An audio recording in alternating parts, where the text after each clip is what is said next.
ময়ূর কেন হলো দেবসেনা কার্তিকের বাহন? হরপার্বতীর আদরের ছোট পুত্র কার্তিক। তবে কোনো কোনো পুরাণ মতে কার্তিককে বড় এবং গণেশকে ছোট পুত্র বলে উল্লেখ করা হয়েছে।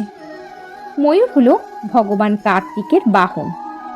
ময়ূর ভারতের জাতীয় পাখি। অপরূপ সুন্দর দেব সেনাপতি কার্তিকের বাহন ময়ূরও একটি অত্যন্ত সুন্দর পাখি। এই পাখিটি অসাধারণ কর্মতৎপর। সৈনিক পুরুষের নানা গুণ ময়ূরকে বাহন করতে সাহায্য করেছে।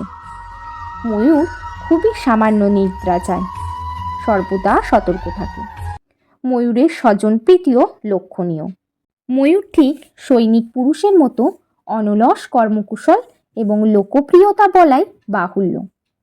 ময়ূর মেঘ দেখলে যেমন আনন্দে পেখম তুলে নৃত্য করে, তেমনি শত বিপদেও ধীর থেকে যুদ্ধ করে। একজন সেনাপতির সহচর হিসাবে এই গুণগুলি থাকা উচিত।